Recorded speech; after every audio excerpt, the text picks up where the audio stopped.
Amigos y amigas, God bless you all. It's an honor to be here with my amigo and every veteran here and every family member of a veteran. And veterans are very, very dear to Brother Leonard and myself, and our third amigo, Chris Lane, who was with us when we were a team. Three of us. We had a white guy, a black dude, and a Puerto Rican. Imagine the trouble we got in. We were able to do quite a bit for the veteran community. We were able to rescue many veterans and assist family members with the most incredible situations you could imagine. Yes, sir. Those memories are very dear and deep to us, and we just thank God that we're here where we're at today. And again, I'm very humbled to be around veterans.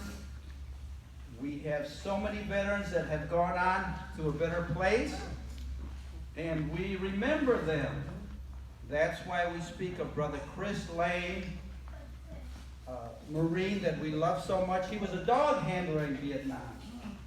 He had a dog, and he was at one of the worst battles ever, Khe Sanh, if anybody's ever heard of that.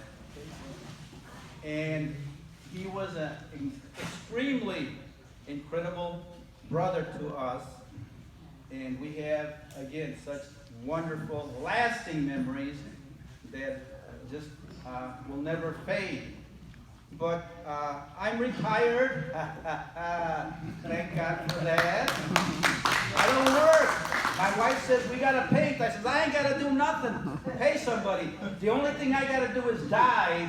And guess what? I told her, I'm not dying unhappy. I'm dying laughing.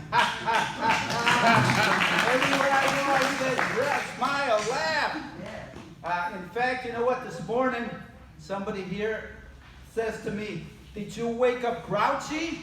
I says, no, I let her sleep. And there she is, the lovely, the wonderful Yolanda Gonzales, mi novia.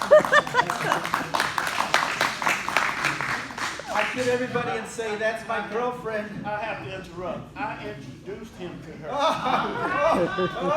That's a whole nother story. But I will tell you this, okay? We got to laugh.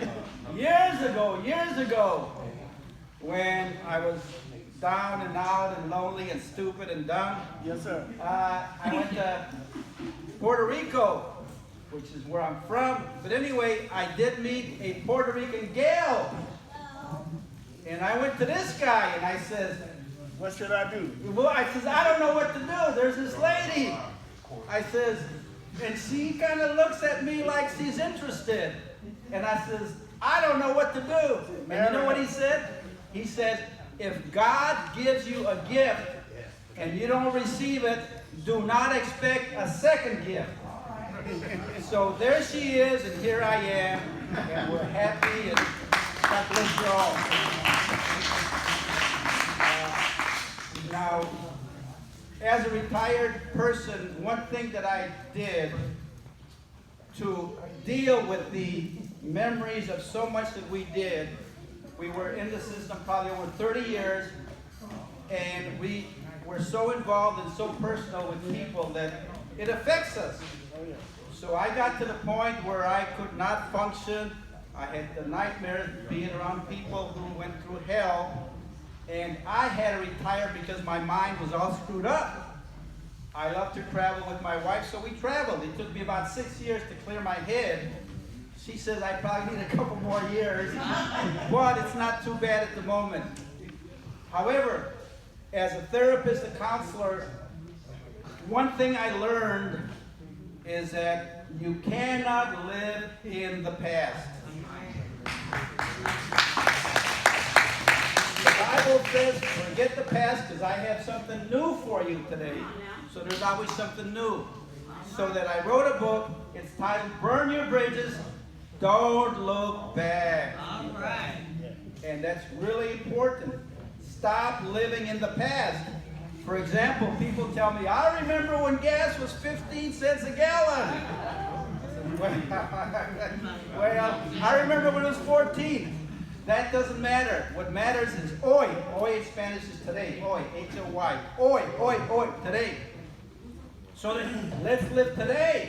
Look around you and live according to what's happening around you.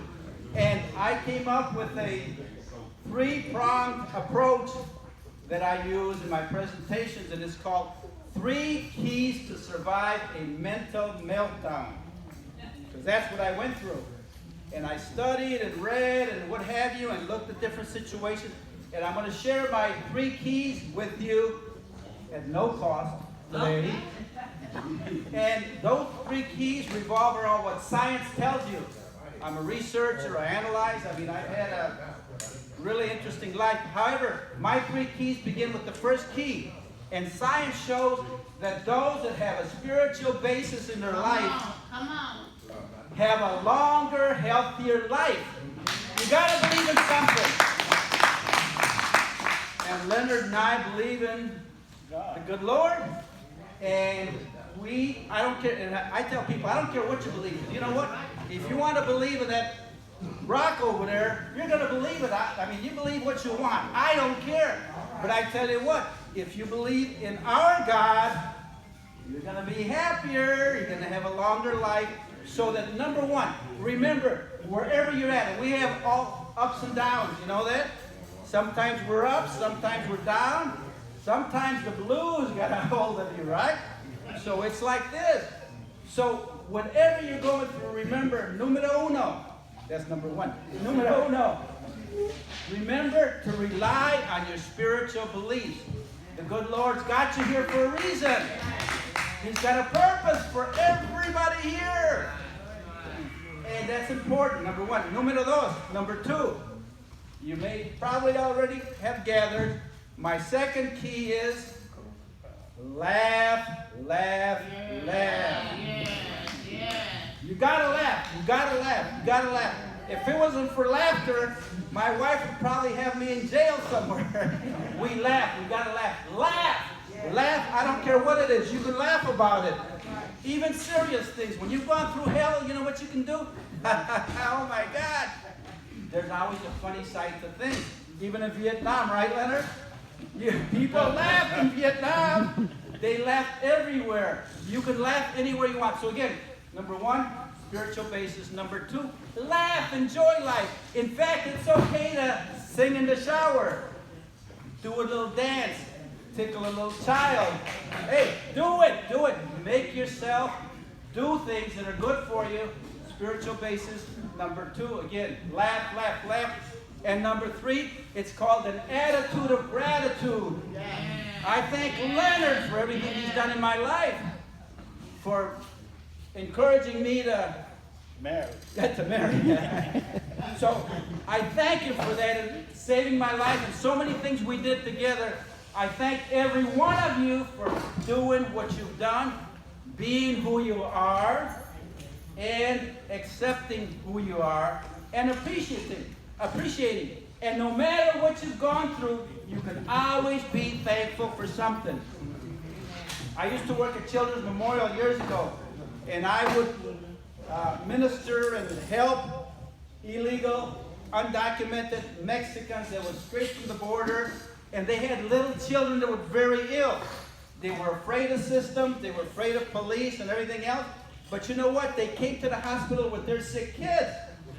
Very, very sick kids.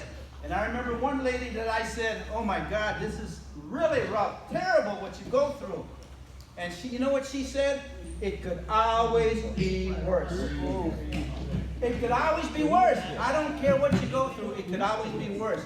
But as we trust the good Lord, laugh a little bit and appreciate things in life, we have what's called balance.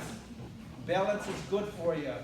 So that by doing these three things, I guarantee you it's going to work. It's worked for me and many other people. But thank you so much for inviting me. Thank you for the meal. I enjoyed the goodies. I enjoyed meeting so many wonderful people. I remember those envelopes. so many things that are important to us that make life worthwhile. So God bless you. Thank you so much. Have a wonderful day.